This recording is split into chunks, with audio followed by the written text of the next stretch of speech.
गुरुर्ब्रह्मा गुरुर्विष्णु गुरुर्देवो महेश्वर गुरु साक्षात् परं ब्रह्म तस्मै श्री गुरुवे नमः।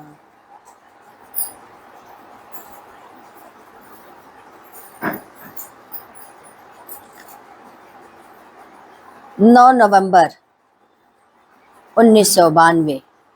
आज 9 तारीख सोमवार को दोपहर 2 बजे गुरुदेव आसाम यात्रा से लौटकर वापस आ गए। सभी के चेहरे पर प्रसन्नता खिल उठी। उधर से यात्रा से गुरुदेव एक अच्छे महापुरुष से मिले जिनका नाम राज राजेश्वर त्रिपाठी था।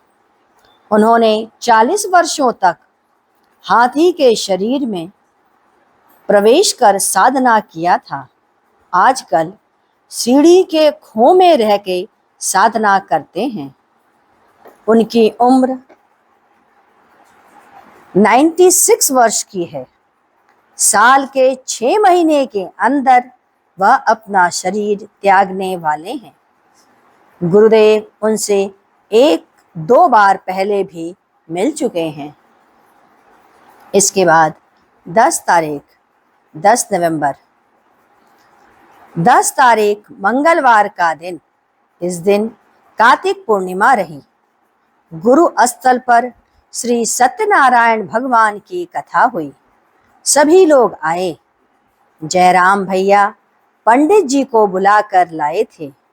उन्होंने कथा कही। कथा के उपरांत प्रसाद का वितरण हुआ। बाद में कुछ लोग लंगर खाने गए, जिसमें सोनू, अनिल, मदन, अशोक शिवपुर सपरिवार गए थे। हम लोग गुरु स्थल पर ही भोजन ग्रहण किए। भगवत चर्चा के समय गुरुदेव ने कहा, जो लोग बहुत ज्यादा मनोविनोदी होते हैं या मनोविनोद किया करते हैं रहते हैं, या फिर जो लोग एकदम चुप्पी लगाए रहते हैं, दोनों ही तरह के व्यक्ति कभी भी आध्यात्मिक साधना नहीं कर सकते या आध्यात्मिक जीवन नहीं जी सकते। उनकी साधना कभी भी ऊंचे शिखर पर नहीं पहुंचती। इसलिए एक समभाव या समता का भाव होना चाहिए। गुरुदेव के नहीं रहने पर 14 दिन तक कुछ लोग गुरु स्थल पर ही रात्रि में रहते थे। ऐसे समय में आपस में कुछ टकराहट सी हो गई। उसको दूर करते हुए गुरुदेव ने सबको समझाया। उन्होंने कहा, कुछ लोगों का यह कहना है कि यहाँ का वातावरण विषाक्त हो गया है।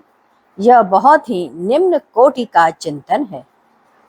इस स्थल पर रहकर ऐसा वाक्य नहीं बोलना चाहिए। आप अपने परिवार के साथ रहते हो।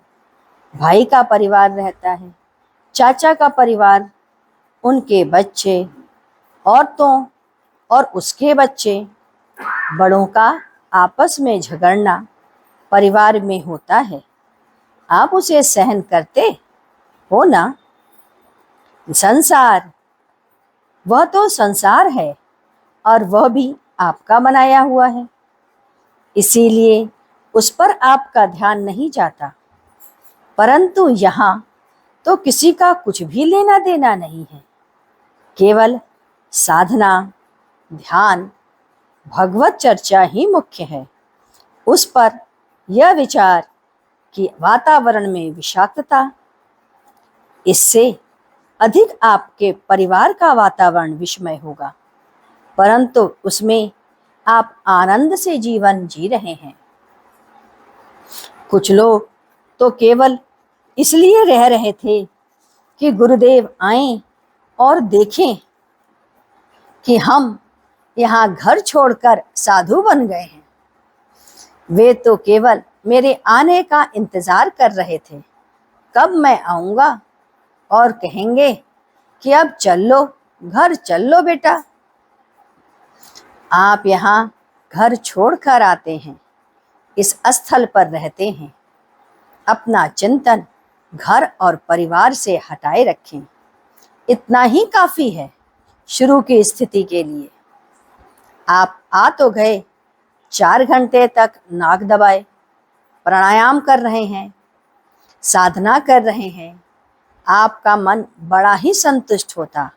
आज की साधना बहुत सुंदर हुई। परंतु संपूर्ण समय यदि आपका ध्यान परिवार में, समाज में और घर की तरफ लगा रहेगा तो ऐसी साधना और प्राणायाम आप जिंदगी भर करते रहोगे, आप जस के तस ही रहोगे। कभी किसी स्थिति पर नहीं पहुंच सकोगे। शंकराचार्य के शिष्य पद्माचार्य, उन्होंने कितनी साधना की थी, परंतु गुरु की सेवा के कारण ही वे मुक्त हुए, अध्यात्म की चरम सीमा पर पहुंचे। गोस्वामी जी के शिष्य श्रीधर अपनी उदेयता के लिए प्रसिद्ध थे। उन्होंने साधना की, मां गुरु की भक्ति ही अपनी साधना बना ली और सभी शिष्यों से आगे निकल गए। धौमक ऋषि के शिष्य, जिनमें आरुणि आप जानते ही होंगे, रात भर रिश्ते हुए बग्घा पर, उस छेदे पर वह सोए रह गए। यह उनकी गुरु भक्ति के कारण ही वह सबसे आगे निकल गए। हम आपको बुलाते हैं, अपने पास बुलाते हैं, अपने स्थान पर बैठाते हैं, इस स्थल पर रहो। अधिक से अधिक अपना चिंतन यहाँ से लगाए रखो। तुम सभी को कैसे समझाऊं मैं कि मैं क्या हूं। एक संत, एक महापुरुष को संसार से कुछ लेना नहीं है, वह मुक्त होता है। मैंने भगवत सत्ता का साक्षात दर्शन प्राप्त किया, इसीलिए बारंबार कहता चला रहा हूं कि तुम लोग मुझे देखो। इससे बराबर यदि याद रखो, तुम अपना चिंतन मेरे में लगाए रखो। जो कहता हूं वही करो, वही करते चलो। परिवार व समाज में हुई आपसी टकराहट तुम लोग यहाँ आकर एक दूसरे पर उतारोगे तो साधना क्या खाक करोगे। तुम्हारा चिंतन तो नाश हो जाएगा। दूसरे महापुरुष होते तो अब तक ऐसे लोगों को स्थल से बाहर निकाल दिए होते। जबलपुर के महात्मा थे, उन्होंने एक व्यक्ति को 300 से 400 लोगों को खाने पीने की जिम्मेदारी सौंपी। वे उसी में एक दूसरे पर चिल्ला रहे थे। महापुरुष के कान में उनकी आवाज पहुंची। उसी जगह से वह महापुरुष जबलपुर के चिल्लाए, ये कौन है, कौन मर गया, निकाल कर बाहर करो इसको। जब तक कि उसको निकाल नहीं दिया गया तब तक वह शांत नहीं हुए। भले ही सभी लोगों का भोजन गाय को दे दिया गया, भोजन का कार्यक्रम रद्द हो गया, समाप्त कर दिया गया। आपको सहज और सरल होना ही चाहिए। आप सहज और सरल नहीं होंगे तो दूसरे को कैसे अपनी तरह बना पाएंगे। आपकी प्रकृति यदि शांत नहीं रहेगी तो दूसरे भी आप ही की तरह आचरण करेंगे। बंगाली साधु, मैं एक अन्य व्यक्ति के साथ दशाश्वमेध की गली में जा रहे थे। एक सांड दौड़ता हुआ आ रहा था। गली में स्थान नहीं था, इधर उधर जा रहे थे। सभी चिल्ला रहे थे, अरे बुढ़ऊ हट जा, बहुत मरकंडा सांड है, उठाकर फेंक देगा। लेकिन बंगाली साधु वैसी ही गति में चलते रहे। सांड दौड़ता हुआ उनके सामने आ गया। उन्होंने हाथ से इशारे से कहा, शांत हो जाओ, शांत। और सांड शांत हो गया और एक तरफ से होकर निकल गया। कहने का भाव यह है, जब आप शांत और सरल होगे तभी दूसरे को अपने उसी रूप में आप ढाल सकोगे, तभी आप उस हिसाब से जी सकोगे और सही दृष्टि का जीवन तभी होगा। आइए हम लोग गुरु वंदन करते हैं। ओम गुरु ओम गुरु ओम गुरुदेव, जय गुरु जय गुरु जय गुरुदेव।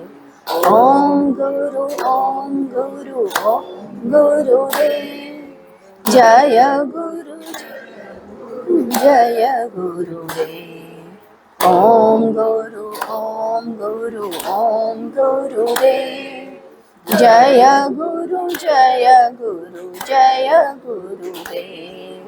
ओम गुरु ओम गुरु ओम गुरुदेव, जय गुरु जय गुरु जय गुरुदेव।